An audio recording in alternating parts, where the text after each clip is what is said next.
So hello friends, welcome to Channel Education Geek. So in this session we are going to learn for class 7 science chapter number 2, which is nutrition in animals. Today we are going to learn everything is chapter. So let's go. No cut.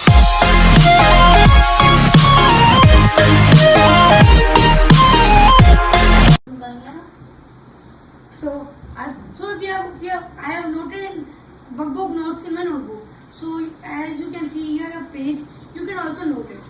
So first is, what are the main nutrients that animals need? All animals need carbohydrates, proteins, fats, minerals and vitamins in their body.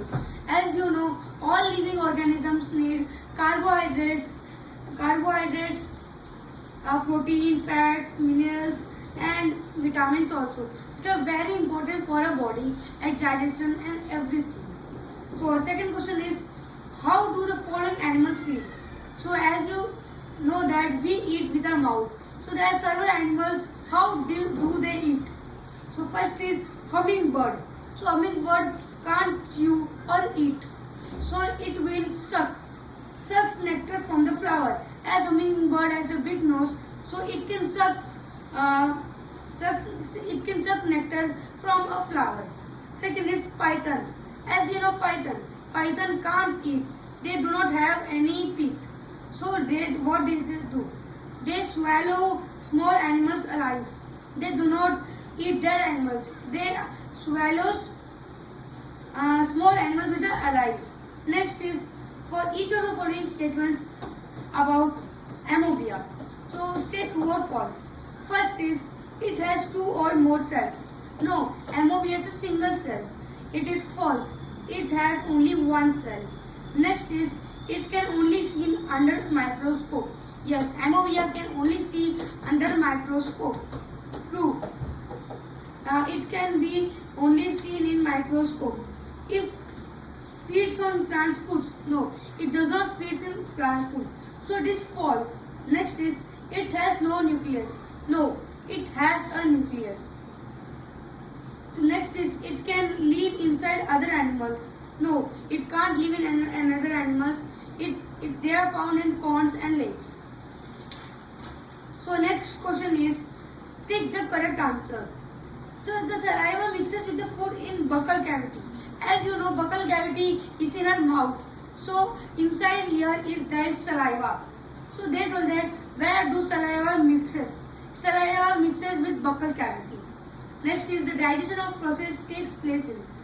The digestion of proteins takes place in, as you know, in small intestine it takes place of proteins. Next is,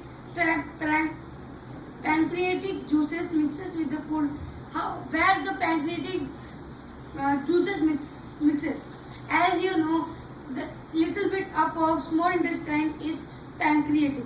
So pancreatic take reaction between small intestine and pancreatic juices.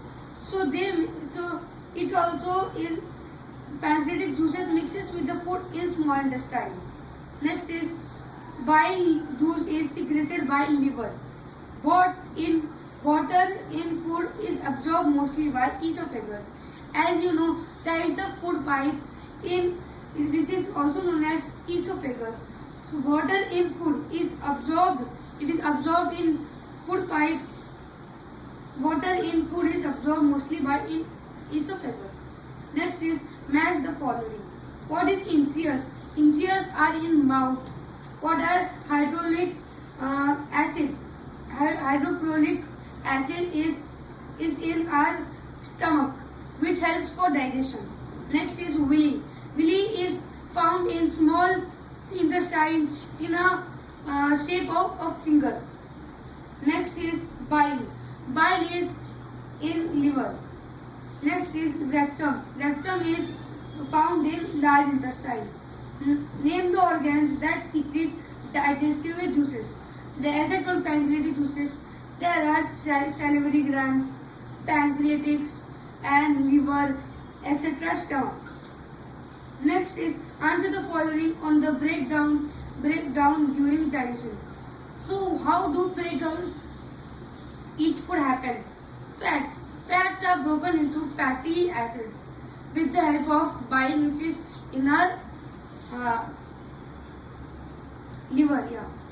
Next is proteins are broken into amino acids with the help of digestivity juice in the stomach. Example, pancreatics and pancreas, which are little bit upper small intestine.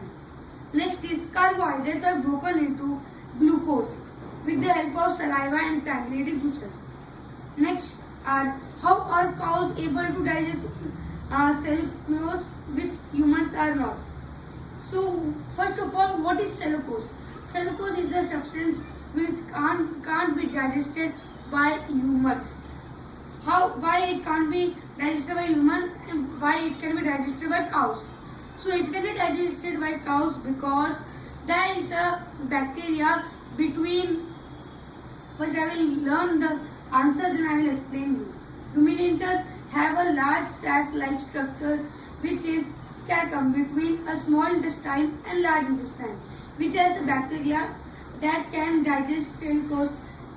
Humans do not have bacteria, so they can't digest cellulose. So they are telling that ruminant means there is one a substance, a organ which is known as cecum, which is inside cows between small intestine and large intestine. It helps to digest the cellulose that is not in our human's organ, so that's why we can't eat it or we can digest it. So our next is list the parts of alimentary canal of human body in order in which food passes. So as you know, alimentary canal is a food process as it starts for ear and it's full alimentary canal.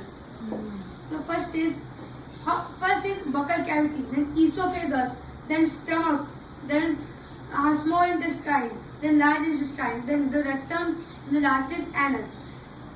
So buccal cavity is in mouth, then is our esophagus, then is our stomach. After stomach, our small intestine, the large intestine, rectum, and anus. And after that, in which part of the alimentary canal does the maximum takes place? In small intestine is fully digested. From which part of the alimentary canal does egestion takes place? Means releasing the eliminating the unused or which is not useful for human body. It is released from anus. Next is answer the following question on the steps in nutrition. Arrange the steps in order. So first is injection, then digestion, absorption, assimilation, then addition. What to define? You have to define all this.